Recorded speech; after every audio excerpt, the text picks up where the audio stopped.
really hard. I'm glad you start on the same subject of NTSA and accidents. Like my brother says, we should obey the law. The footbridges were there for a purpose.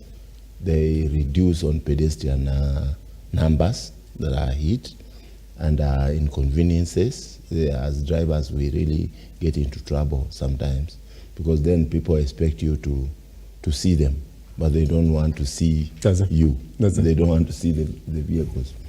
But having said that, I would be surprised if Kenya Highways Authority and the NTSA thinks that is the priority. They have major priorities.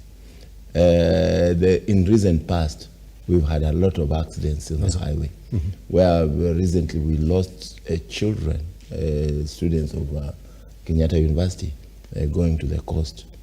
That accident involved a truck, a bus and a truck. Not a pedestrian. Not pedestrians. We had another accident almost the same day in an area of Bomet, where again we lost about 5 people. Yes. It was again a matatu and a truck. We had an accident in Busia. That's almost around the same time. Tahimid and a truck. Right now, most of the accidents that have happened since January, since December, have involved trucks. We would expect something to be said by NTSA and the ministry around trucks, not pedestrians. Actually, I observed 2 days ago. I went on search, Google and all, and TV online, and I realized most of the accidents involving pedestrians happen between 6 and midnight, 6 p.m. and midnight. What that tells you, one possible thing, and also most of them are over the weekends.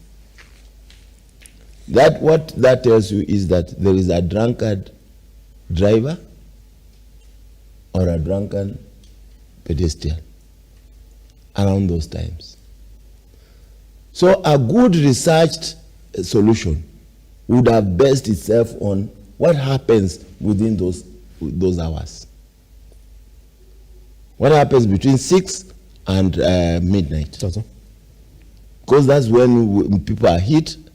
That's mostly when our people have come from work, have drunk. The driver is drunk or the pedestrian is drunk. Most of these are knee-jerk reactions that NTSA and our organizations get involved in do not solve the problem. They are meant to pacify the public. After a short while, they'll go back to what they do. While they are doing that, have they also checked to see that they have footbridges in all areas that are required? Or are they just on that where people come from industrial area, coming, closing? They are actually targeting the Kibera people. And there are even some dysfunctional footbridges.